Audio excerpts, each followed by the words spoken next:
Tutorial जो last हमारी class हुई थी उसमें हमने पढ़ा था कि ओव्यूल में कुछ विशेष प्रकार के स्ट्रक्चर्स पाई जाती है जिनको अलग अलग नाम से जानते हैं और जो अलग अलग कार्य करती है ओव्यूल में।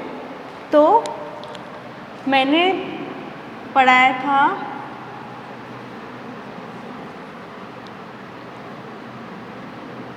हाइपोस्टेस, एपिस्टेस, ऑब्ट्यूरेटर और लास्ट था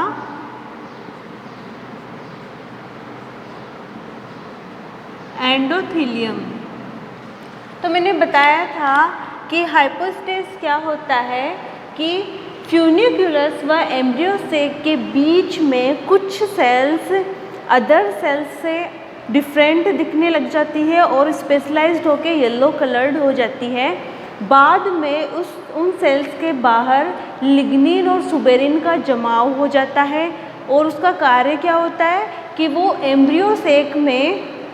एम्ब्रियोसेक को फ्यूनिक्यूलस में धंसने से बचाने का कार्य करती है।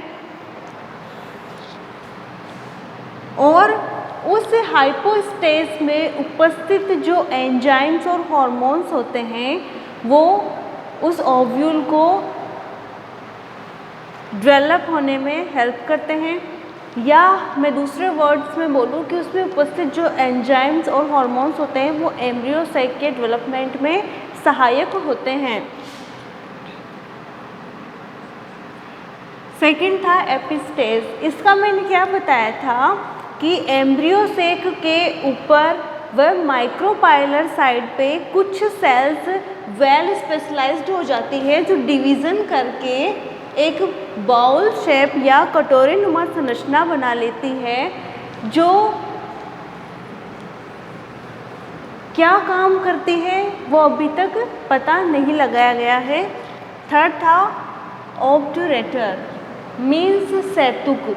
इसका क्या कार्य होता है कि जो ओव्यूल होता है तो ये ओव्यूल में स्पेशलाइज्ड स्ट्रक्चर्स होती है जो किससे बनती है, फ्यूनिक्यूलस से। या मैं अदर वर्ड्स में ऐसे बोलूँ कि फ्यूनिक्यूलस द्वारा निर्मित कुछ स्पेशलाइज्ड स्ट्रक्चर्स जो पोलन ट्यूब को मार्ग प्रदान करने का कार्य करती है फ्यूनिक्यूलर ऑब्ट्यूरेटर कहलाती है। कुछ और इस प्रकार का फ्यूनिक्यूलर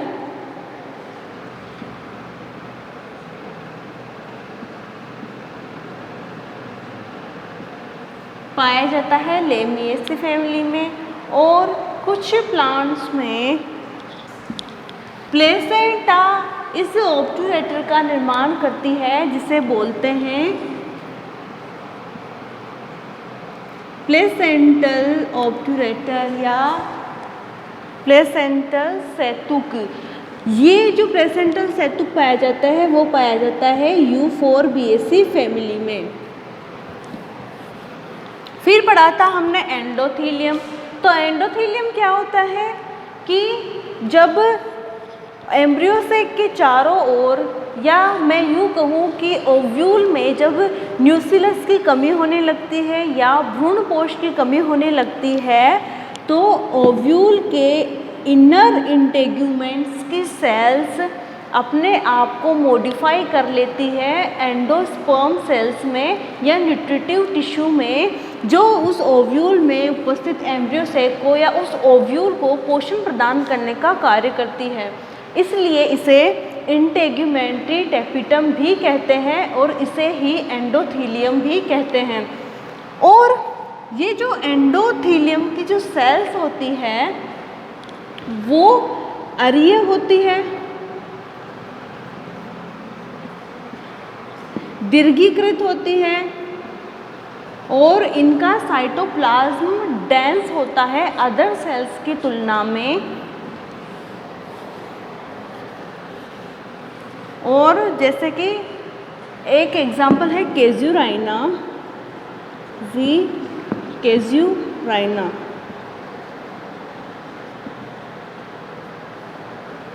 इसके अंतर्गत ये जो एंडोथेलियम सेल्स है ये एक विशेष प्रकार का एंजाइम रखती है जिसे केलोस कहते हैं।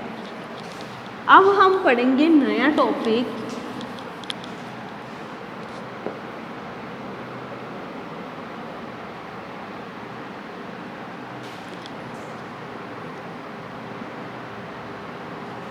ओव्यूल का विकास या डेवलपमेंट ऑफ ओव्यूल।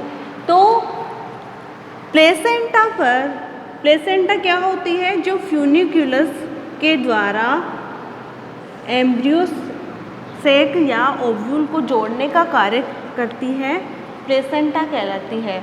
तो प्लेसेंटा की सेल्स पे या प्लेसेंटा के द्वारा ओव्यूल एक आउट ग्रोथ के रूप में बाहर निकलता है। इसको हम डायग्राम की हेल्प से समझेंगे।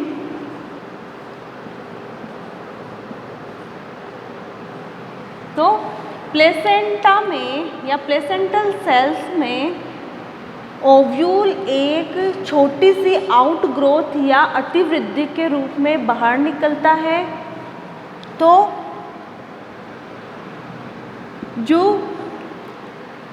प्लेसेंटा की हाइपोडर्मल सेल्स होती है वो अपने साइटोप्लाज्म को डेंस कर लेती है और साइज इंक्रीज कर लेती है और अपने आप में डिविजन्स ज़्यादा कर लेती है। ये सेल्स डिविजन्स करके एक उभार बना लेती है।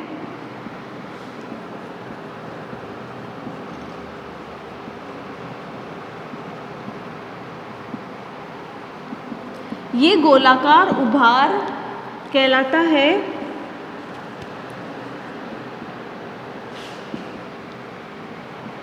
ओव्यूल प्रीमोर्डिया या ओव्यूल आद्यक। प्लेसेंटा की कुछ सेल्स या प्लेसेंटल सेल्स एक छोटी सी आउटग्रोथ के रूप में ओव्यूल का विकास करना शुरू करती है। इसमें क्या होता है, जो प्लेसेंटा की हाइपोडर्मल सेल्स होती हैं उसके अंदर डिविजन्स होते हैं। साइटोप्लाज्म डेंस होने के बाद में क्या होंगे, डिविजन्स होंगे। न्यूक्लियस भी क्लियर होता है और उनमें जो सेल कंटेंट होता है वो ज़्यादा हो जाता है, इसलिए वो बहुत ज़्यादा डिवाइड होंगी और डिवाइड होकर ओव्यूल प्रिमोर्डिया का निर्माण करती है। तो प्लेसेंटा पर ओव्यूल प्रिमोर्डिया एक उभार के रूप में दिखाई देता है जिसकी सेल्स डेंस साइटोप्लाज्म युक्त होती है। इस प्रिमोर्डिया में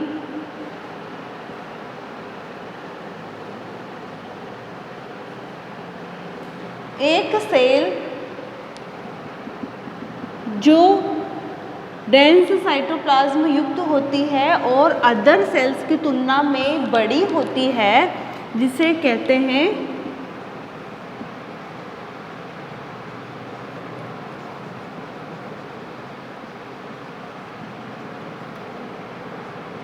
प्राइमरी आर्किस्पोरियल सेल।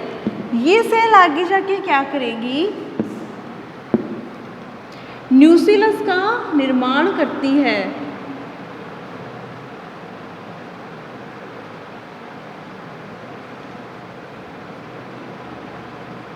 ये जो न्यूक्लियस का निर्माण हुआ है प्राइमरी आर्किस्पोरियल सेल से, तो ये जो न्यूक्लियस है उसके आधारीय भाग की परिधीय कोशिकाएं, इस न्यूक्लियस की आधारीय भाग की परिधीय कोशिकाएं मतलब कैसे, you.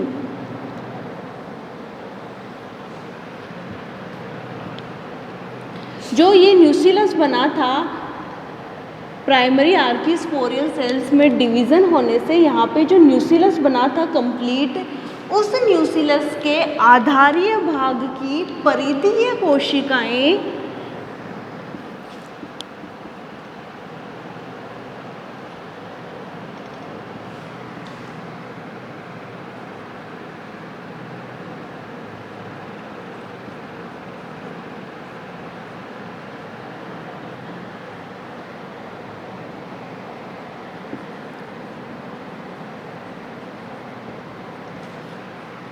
Inner integument and outer integument primordia का निर्माण करती है। इसको हम दोबारा से समझेंगे कि प्लेसेंटा की ऊपर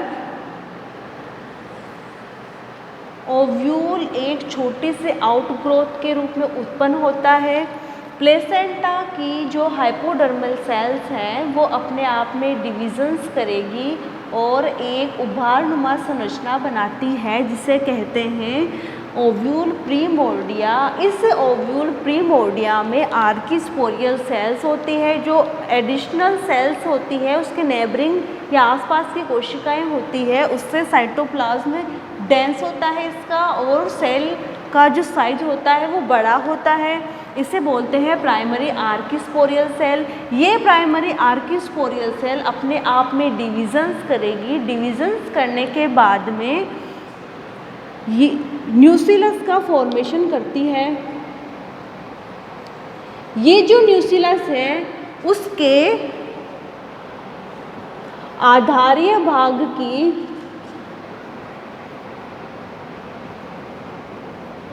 जो परिधीय कोशिकाएं होती हैं वो आउटर इंटेग्यूमेंट व इनर इंटेग्यूमेंट प्रीमोर्डिया का निर्माण करती है।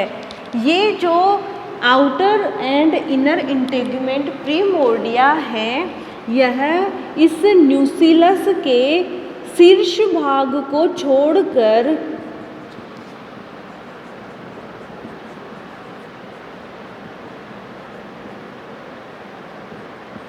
इस शीर्ष भाग को छोड़कर समस्त जो न्यूसिलस है उसको घेर लेती है और एक ऐसे स्ट्रक्चर बनाती है।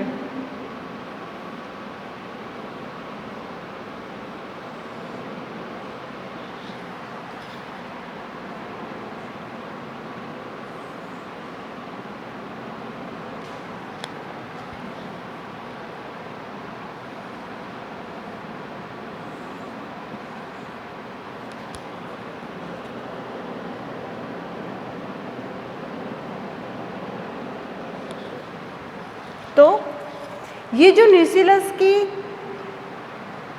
आधारीय भाग की परिधीय कोशिकाएं होती है वो फॉर्मेशन करती है इनर इंटेग्यूमेंट एवं आउटर इंटेग्यूमेंट प्रीमोर्डिया का। ये जो प्रीमोर्डिया है वो धीरे धीरे इनर इंटेग्यूमेंट व आउटर इंटेग्यूमेंट का निर्माण करते हैं। अब जब इनका निर्माण होगा तो ये जो इंटेग्यूमेंट्स है वो न्यूसिलस को एपिकल पोर्शन छोड़कर समस्त जो आकार होता है वहाँ पे घेर लेती है। या मैं दूसरे शब्दों में कहूँ कि न्यूसिलस के एपिकल पोर्शन को या शीर्ष वाले भाग को छोड़कर वह समस्त भाग को घेर लेती है। ये जो शीर्ष वाला भाग होता है इसे कहते हैं माइक्रोपाइल। जो स्थान इनर इंटेग्यूमेंट व आउटर इंटेग्यूमेंट द्वारा आवृत नहीं होता है वह स्थान कहलाता है माइक्रोपाइल। और जो इस स्ट्रक्चर का या इस ओव्यूल का चैलिज़ा वाला पार्ट है उस पार्ट की सेल्स डिवाइड होकर फ्यूनिक्यूलस का निर्माण करती है और इस तरह एक कंप्लीट ओव्यूल का निर्माण होता है। तो इसे मैं क्लियरली बताती हूँ।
तो प्रिमोर्डिया में उपस्थित होती है आर्किस्पोरियल सेल।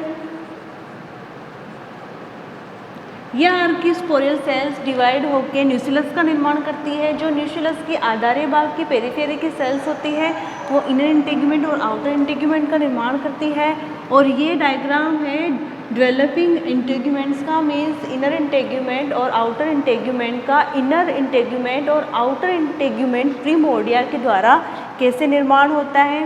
फिर जो ये इंटेगुमेंट्स है इसके न्यूक्लियस के शीर्ष भाग को छोड़कर कंप्लीटली इसको घेर लेती है। जो भाग इंटेगुमेंट्स द्वारा अनकवर्ड होता है वो माइक्रोपाइल साइड का फॉर्मेशन करता है। उसके बाद में जो इस न्यूक्लियस का चैलेंजर पार्ट होता है वो वृद्धि करके फ्यूनिकुलस का निर्माण होता है।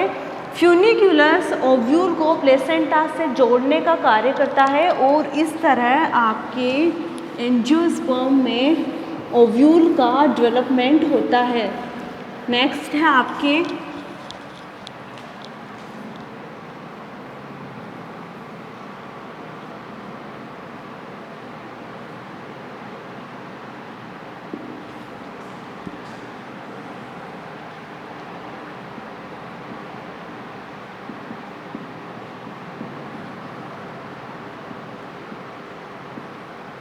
नेक्स्ट है आपके मेगास्पोरोजेनेसिस या गुरु बीजाणु जनन। तो हमने माइक्रोस्पोरोजेनेसिस में पोलन के डेवलपमेंट की स्टेजेस पढ़ी थी और यहाँ हम कि किस प्रकार एक फीमेल गैमेट बनता है वो प्रोसेस पढ़ेंगे।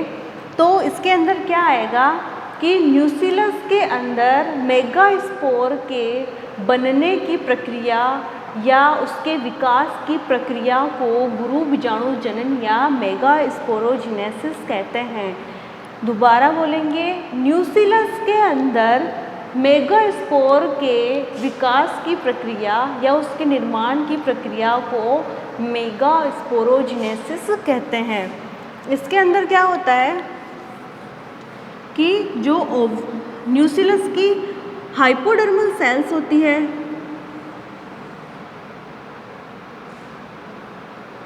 ये सेल्स जो मैं बना रही हूँ वो है एपिडर्मल सेल्स ऑफ न्यूक्लियस। तो जो हाइपोडर्मल सेल्स होती है वो अपने साइज को इंक्रीज कर लेगी, साइटोप्लाज्म को डेंस कर लेगी और साइटोप्लाज्म को डेंस करने के बाद में ये डिवीज़न करके प्राइमरी आर्किस्पोरियल सेल का फॉर्मेशन करती है। तो जो मैंने बताया था तनु बीजांडकाय प्रकार में या टेन्यून्यूक्लियेट टाइप में क्या होता है कि ये जो आर्किस्पोरियल सेल होती है ये आर्किस्पोरियल सेल्स की उत्पत्ति होती है हाइपोडर्मल सेल, मीन्स ये हाइपोडर्मिस की सेल होती है जो साइटोप्लाज्म में डेंस कर लेती है और न्यूक्लियस क्लियर कर लेती है और साइज इंक्रीज कर लेती है। इसे बोलते हैं आर्किस्पोरियल सेल। लेकिन ये जो आर्किस्पोरियल सेल है वो स्थूल बीजांडकाय या क्रेसिन्यूक्लियेट टाइप में क्या होता है कि ये सब हाइपोडर्मल होती है। अब जब ये सब हाइपोडर्मल होगी आर्किस्पोरियल सेल तो क्या होगा कि यह न्यूक्लियस में थोड़ी धसी हुई पाई जाती है। और ये धसी हुई क्यों नहीं होती, क्योंकि इसकी जो पोजीशन होती है वो एपिडर्मिस के जस्ट नीचे होती है क्योंकि ये हाइपोडर्मल होती है। जबकि स्थूल बीजांडकाय या क्रेसिन्यूक्लियेट टाइप के एम्ब्रियो में क्या होता है, ये जो सेल होती है आर्किस्पोरियल सेल वो सब हाइपोडर्मल होती है जिसके कारण ये न्यूक्लियस में धसी हुई होती है। जो तनु बीजांडकाय है उसके अंदर जो बनने वाली आर्किस्पोरियल सेल है वो डायरेक्ट स्पोर मदर सेल का कार्य करती है। लेकिन जो स्थूल बीजांडकाय है या क्रेसिन्यूक्लियेट ओव्यूल है उसके अंदर क्या होता है कि ये जो हाइपोडर्मल सेल है वो डिवीज़न करेगी। डिवीज़न करके पहले तो बनाएगी प्राइमरी पैराइटल सेल और फिर बनाएगी स्पोरोजीनस सेल। बेसिक डिफरेंस क्या है कि तनु बीजांडकाय में तो direct archesporial cell direct spore mother cell का कार्य करती है, लेकिन जो स्थूल बीजांडकाय है या क्रेसिन्यूक्लियर टाइप है उसके अंदर ये आर्किस्पोरियल सेल फर्स्ट डिवीज़न करके पहले तो प्राइमरी पैराइटल सेल और प्राइमरी स्पोरोजीनस सेल का फॉर्मेशन करती है। उसके बाद में ये जो प्राइमरी पैराइटल सेल है वो एंटीक्लाइनल डिवीज़न करता है और एंटीक्लाइनल डिवीज़न करके ये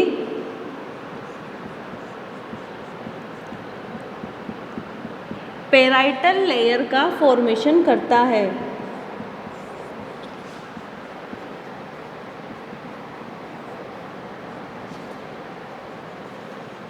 यह पैराइटल वॉल का फॉर्मेशन करता है और ये जो स्पोरोजीनस सेल है वो स्पोर मदर सेल का कार्य करती है या मेगा स्पोर मदर सेल का कार्य करती है।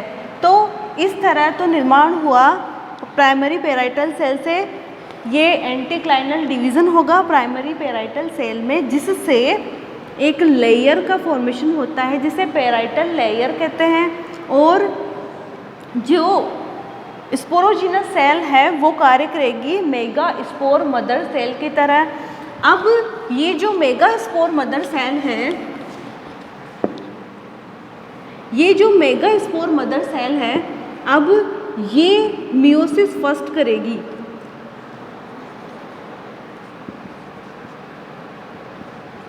मियोसिस फर्स्ट करने से यह दो डॉटर सेल्स में डिवाइड हो जाएगी जिसे डाइएट बोलते हैं।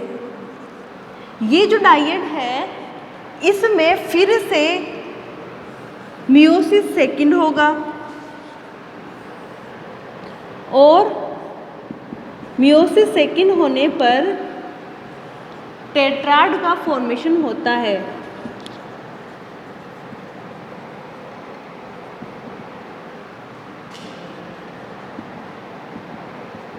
दोबारा से समझेंगे, ये जो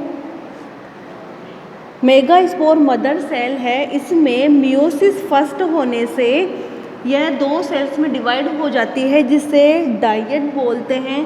फिर इस डाइएट में या इन डॉटर सेल्स में फिर से मियोसिस सेकंड होता है और मियोसिस सेकंड होने से 4 डॉटर सेल्स का निर्माण होता है और ये जो स्ट्रक्चर है इसे मेगा स्पोर टेट्राड कहते हैं। अब इस मेगा स्पोर टेट्राड में जो डिवीज़न होते हैं वो ट्रांसवर्स डिवीज़न होते हैं, या मैं यूँ बोलूँ कि जो मियोसिस डिवीज़न्स होते हैं वो ट्रांसवर्स डिवीज़न होते हैं, इसलिए ये टेट्राड रेखीय फॉर्म में होता है। और ये स्पीसीज टू स्पीसीज वरी करता है कि किसी में ये टी शेप होता है, किसी में ये लीनियर होता है और किसी में ये क्रॉसित होता है। और बाद में जो चैलेजल साइड का माइक्रोस्पोर होता है वो एक्टिव रहता है और बाकी के जो 3 माइक्रोस्पोर्स होते हैं वो डीजनरेट हो जाते हैं। और जो ये चैलेजल साइड का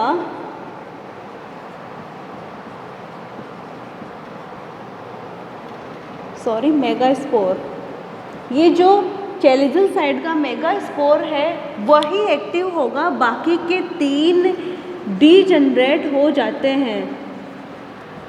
और ये जो एक्टिव मेगास्पोर है ये फीमेल गेमेटोफाइट की फर्स्ट सेल होती है। मीन्स ये आगे जाकर एम्ब्रियो सेक का या फीमेल गेमेटोफाइट का निर्माण करते हैं। ये जो कंप्लीट प्रोसेस है इसे बोलते हैं मेगास्पोरोजेनेसिस। इससे नेक्स्ट क्लास में हम पढ़ेंगे development of female gametophyte. Thank you.